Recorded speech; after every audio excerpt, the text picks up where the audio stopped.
Assalamualaikum warahmatullahi wabarakatuh. Perkenalkan, nama saya Woode Linda Sawitri, perwakilan dari kelompok 5.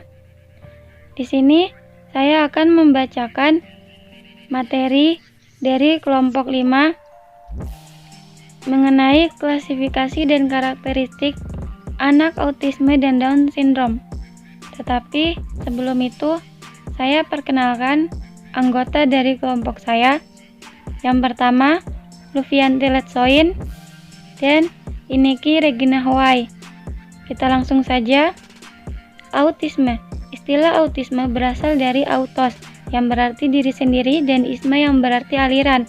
Autisme berarti suatu paham yang tertarik hanya pada dunianya sendiri. Ada pula yang menyebutkan bahwa autisme adalah gangguan perkembangan yang mencakup bidang komunikasi, interaksi, serta perilaku. Next.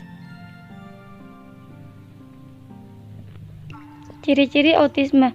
Tidak peduli dengan lingkungan sekitarnya, tidak bisa bereaksi normal dalam pergaulan sosialnya, perkembangan bicara dan bahasa yang tidak normal, serta reaksi atau pengamatan terhadap lingkungan terbatas atau berulang-ulang. Penyebab autisme. Penyebab autisme ada 4, yaitu melalui faktor genetik, gangguan pada sistem saraf, ketidakseimbangan kimiawi, serta dengan kemungkinan lainnya. Klasifikasi autisme.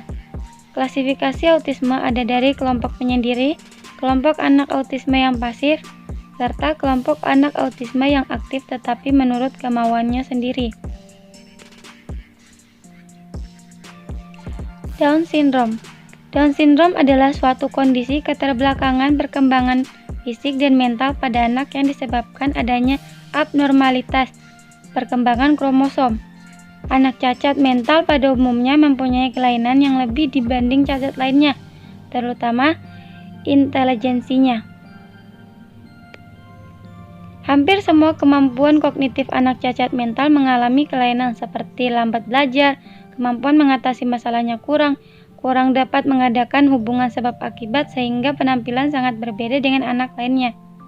Anak cacat mental ditandai dengan lemahnya kontrol motorik, kurang kemampuannya untuk mengadakan koordinasi, tetapi di pihak lain dia masih bisa dilatih untuk mencapai kemampuan sampai ke titik normal. Anak Down syndrome biasanya kurang bisa mengkoordinasikan antara motorik kasar dan halus, misalnya kesulitan menyisir rambut atau mengancing baju sendiri. Selain itu, anak Down syndrome juga kesulitan untuk mengkoordinasikan antara kemampuan kognitif dan bahasa, seperti memahami manfaat dari suatu benda tersebut.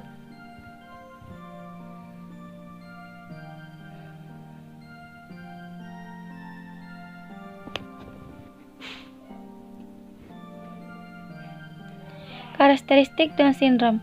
Karakteristik anak Down syndrome ringan, banyak yang lancar berbicara tetapi kurang pembendaraan katanya, mengalami kesukaran berpikir abstrak, tetapi masih mampu mengikuti kegiatan akademik dalam batas-batas tertentu. Karakteristik anak Down syndrome sedang hampir tidak bisa mengikuti pelajaran-pelajaran akademik. Mereka umumnya dilatih untuk merawat diri sendiri dan aktivitas sehari-hari. Berikutnya ada karakteristik anak Down syndrome berat. Anak Down syndrome berat sepanjang hidupnya akan selalu bertanggung pada pertolongan dan bantuan orang lain. Mereka tidak dapat memelihara diri sendiri, tidak dapat membedakan bahaya atau tidaknya, serta kurang dapat dalam bercakap-cakap. Oke, berikutnya.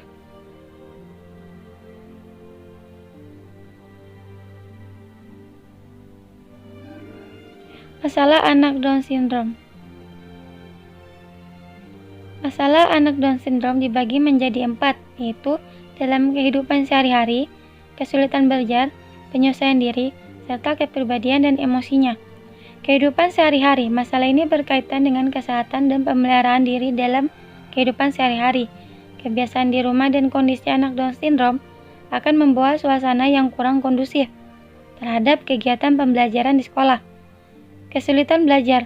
Kesulitan belajar anak Down syndrome adalah masalah paling berat mengingat keterbatasan mereka kegiatan pembelajaran yang ada di sekolah. Penyelesaian diri. Tingkat kecerdasan yang dimiliki anak Down syndrome tidak saja berpengaruh terhadap kesulitan belajar, melainkan juga terhadap penyelesaian diri, kepribadian dan emosinya. Karena kondisi mentalnya, anak Down syndrome sering menampilkan kepribadiannya yang tidak seimbang, terkadang tenang, terkadang juga kacau, sering termenung, berdiam diri, namun terkadang menunjukkan sikap tantrum atau ngambek, marah-marah, mudah tersinggung, mengganggu orang lain, atau membuat kacau dan bahkan merusak.